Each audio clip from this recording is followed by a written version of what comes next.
Cash കണ്ടപ്പോൾ കൈ നീട്ടി പക്ഷേ കൊടുത്തില്ല. രേണുവിന്റെ ആണല്ലോ.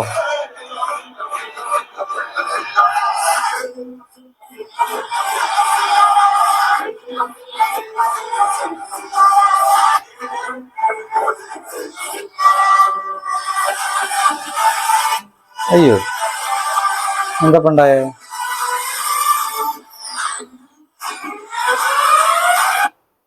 സുഹൃത്തുക്കളെ, രേണുസുതിയുമായി ബന്ധപ്പെട്ടൊരു വീഡിയോ ആണ്. ഒരുപക്ഷെ ഈ വീഡിയോ ഒക്കെ നിങ്ങൾ കണ്ട് തീർത്ത് പോയതായിരിക്കും. പക്ഷെ ഇവിടെ ഞാൻ സംസാരിക്കാൻ പോകുന്ന ഒരു കാര്യം എന്താ വെച്ച് കഴിഞ്ഞാല്, രേണുസുതി ഗൾഫിലേക്ക് പോയായിരുന്നു. ആ പാവം അങ്ങനെയൊക്കെ പറയാം, ആ പാവം സ്ത്രീ അവിടെ പോയിട്ട് ഒരുപാട് കളികുടിയന്മാരുടെ മുമ്പിൽ നിന്നിട്ട് ഡാൻസ് കളിച്ചായിരുന്നു, പാട്ട് പാടിയായിരുന്നു. ആ ഡാൻസാണ് ഇപ്പൊ നമ്മളിങ്ങനെ തില്ലത്തിന്റെ ഭാഗമായിട്ട് നമ്മളിങ്ങനെ കാണുന്നത്. ഈ ഡാൻസിന്റെ ഇടയ്ക്ക് ഏതൊരു മനുഷ്യൻ വന്നിട്ട് പൈസ കൊടുക്കാനുള്ള ശ്രമം നടത്തുന്നു. രേണുസുതിക്കാണ് ആദ്യം നീട്ടുന്നത്. പക്ഷെ രേണുസുതിക്ക് കൊടുക്കുന്നില്ല. അവർ രണ്ട് കൈ നീട്ടിയിട്ട്, രണ്ട് കൈയും തൊഴുകൈയോട് കൂടിയിട്ട് നീട്ടുന്നുണ്ട്. പക്ഷെ ആ പണം അവൾക്ക് കൊടുക്കുന്നില്ല. അതിന്റെ പകരമായിട്ട് തൊട്ടപ്പുറത്തുള്ള ഒരാൾക്കാണ് കൊടുക്കുന്നത്. വീണ്ടും അയാൾ കയ്യിൽ നിന്ന് പൈസ എടുത്തിട്ട് അവിടെയുള്ള എല്ലാവർക്കും പൈസ കൊടുക്കുന്നുണ്ട്. പക്ഷെ രേണുസുതിക്ക് മാത്രം പൈസ കൊടുക്കുന്നില്ല. ഇതാണ് ക്യാഷ് കണ്ടപ്പോൾ കൈ നീട്ടി പക്ഷെ കൊടുത്തില്ല, സ്റ്റേജിൽ വന്ന് അപമാനിച്ച് ശരിയായില്ല എന്നൊക്കെയാണ് ഇപ്പോൾ ഇതിന്റെ അടിയിലൊക്കെ കമന്റുകളൊക്കെ കാണുന്നത്. ഞാൻ എപ്പോഴും ആലോചിച്ചത്, എന്തിനാണ് ഈ ഒരു ബാറിൽ ഡാൻസ് കളിക്കുമ്പോൾ, പാട്ട് പാടുമ്പോഴൊക്കെ ആളുകളൊക്കെ വന്നിട്ട് ഈ പൈസ കൊടുക്കുന്നതിനാണ്. പല ആൾക്കാരും പല രീതിയിലാണ് അതിന്റെ അർത്ഥങ്ങളൊക്കെ പറയുന്നുണ്ടോ. പല ആൾക്കാരും പറഞ്ഞ് ചില വേണ്ടാത്ത അല്ലെങ്കിൽ അവരാഗ്രഹിക്കുന്ന ചില ആവശ്യങ്ങൾക്ക് വേണ്ടിയിട്ടാണ് ഈ പണം കൊടുക്കുന്നത്.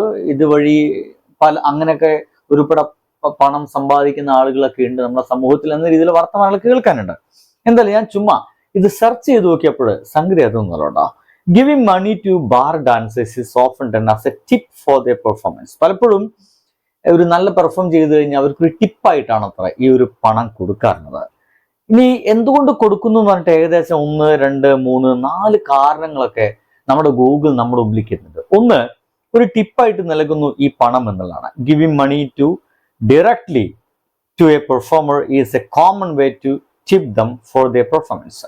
അവരുടെ പെർഫോമൻസിന് ഇഷ്ടമായി കഴിഞ്ഞാൽ നേരിട്ട് പണം നൽകുക.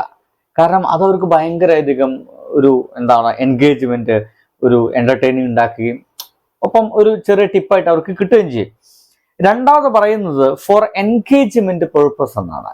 അതിൽ എഴുതി വെച്ചിരിക്കുന്ന സംഗതി ഇങ്ങനെയാണ്: it can be way for customers to interact with the dancers and show appreciation. അതായത് അവിടെ ഡാൻസ് കളിക്കുന്ന ആളുകളോട് ഒരു ഇന്ററാക്ഷൻ നടത്താനുള്ള ശ്രമത്തിന്റെ ആദ്യ പടിയാണ് അത്ര ഈ പണം നൽകുന്നത്. പിന്നീട് ഈ പണം നൽകിയ ആളുമായിട്ട് ഈ ഡാൻസിന് ശേഷം, ഈ പ്രോഗ്രാമിന് ശേഷം വീണ്ടും സൗഹൃദമൊക്കെ തുടരണമെങ്കിൽ തുടരാം. എന്തായാലും ഒരു എൻഗേജ്മെന്റ് ഈ പണത്തിന്റെ ഭാഗമായിട്ട് അവിടെ ഉണ്ടാക്കിയെടുക്കേണ്ടതാണ്. അടുത്തൊരു മൂന്നാമത്തെ പറയുന്നത് ടു ഷോ റെസ്പെക്ട്. ഈ പാടുന്ന ആളുകൾ അല്ലെങ്കിൽ ഡാൻസ് കളിക്കുന്ന ആളുകളോട് ഒരു റെസ്പെക്ട് കാണിക്കാൻ വേണ്ടിയിട്ട് പലപ്പോഴും ഇങ്ങനെ പണം കൊടുക്കാറുണ്ടെന്നാണ് ഇപ്പൊ ഗൂഗിൾ മാമ നമ്മുടെ മുമ്പിലേക്ക് പറയുന്നത്. ഇനി അടുത്തത് as a source of income. ആർക്ക്? ഈ പണം കൊടുക്കുന്ന ആൾക്കാർക്കല്ല, ഈ ഡാൻസേഴ്സിനാണ്. For the customers can be significant part of earning. അവരുടെ ഏണിങ്സിന്റെ ഏറ്റവും പ്രധാനപ്പെട്ട കാരണമായിരിക്കും ഈ ഒരു ടിപ്പ് എന്നൊക്കെ പറയുന്നത്. ഇനി ഇതില് കുറെ ലീഗൽ ആൻഡ് സോഷ്യൽ കൺസിഡറേഷൻ ഒക്കെ പറയുന്നുണ്ട്. ഇത് പ്രൊഹിബിഷൻ ഓഫ് ഷോവറിങ് മണി എന്നൊക്കെ പറയുന്നുണ്ട്. ലീഗാലിറ്റി, ടിപ്പിങ്ങിന്റെ ലീഗാലിറ്റിയെ പറ്റി സംസാരിക്കുന്നുണ്ട്. പെനാൽറ്റി ഓഫ് വയലേഷൻ പറയുന്നുണ്ട്. ചില മഹാരാഷ്ട്ര പോലെയുള്ള ചില സ്ഥലങ്ങളിൽ throwing money or touching dancers insult in a fine. അതായത് ഈ പണം എറിഞ്ഞു കൊടുത്തതിന് ശേഷം ഈ സ്ത്രീകളെ എക്സ്പ്ലോയിറ്റ് ചെയ്യാൻ, അതായത് ചൂഷണം ചെയ്യാൻ, അവർ ലൈംഗികമായിട്ടും മറ്റും കിട്ടുമോ എന്ന ശ്രമത്തിന്റെ ഭാഗമായിട്ടൊക്കെ പലർക്കും ശ്രമിക്കാറുണ്ട്. ഇങ്ങനെ ചില ലീഗൽ കേസുകളും മറ്റും പ്രശ്നങ്ങളൊക്കെ നമ്മുടെ നാട്ടിൽ സംഭവിക്കുന്നുണ്ട് എന്ന് പറയും. നമ്മുടെ നാട്ടിൽ കേട്ടോ, ഇതങ്ങ് ഗൾഫിലൊക്കെ അത്തരം പ്രശ്നങ്ങൾ ഉണ്ടോ എന്ന് വലിയ പിടുത്തമൊന്നുമില്ല.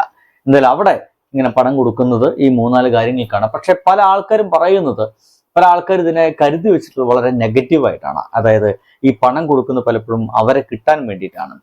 ഈ പണം കൊടുക്കുന്ന ആണൊരുത്തരാണെങ്കിൽ ആ പെണ്ണിനെ ലൈംഗികപരമായിട്ട് കിട്ടാൻ വേണ്ടിയിട്ടാണ് ഇമ്മാതിരി പരിപാടികളൊക്കെ കാട്ടിക്കൂട്ടുന്നത് എന്ന രീതിയിൽ ഇപ്പോൾ രേണുവിന്റെ ഡാൻസിനെ ഇങ്ങനെ പൊലിപ്പിച്ച് അല്ലെങ്കിൽ അതിനിങ്ങനെ നെഗറ്റീവായിട്ട് പല ആൾക്കാരും പറഞ്ഞുകൊണ്ടിരിക്കുന്നുണ്ട്. എന്നാൽ അതൊന്നുമല്ല ഇതിന് പുറകിൽ യഥാർത്ഥത്തിലുള്ളത് എന്നാണ് എനിക്ക് മനസ്സിലാക്കാൻ കഴിഞ്ഞത്. ബൈ. നിങ്ങൾക്ക് മനസ്സിലാക്കാൻ കഴിഞ്ഞ് എന്തെന്ന് വലിയ പിടുത്തമൊന്നുമില്ല. എന്തായാലും ആ ചെങ്ങാതി പണം കൊടുക്കാതിരുന്നത് അതൊരു അപമാനിക്കലായിപ്പോയി. പിന്നെ അവർക്ക് നല്ല തൊലിക്കട്ടിയുള്ളതുകൊണ്ട് അതൊന്നും അത്ര വലിയ പ്രശ്നം ഉണ്ടാവില്ല. ബൈ.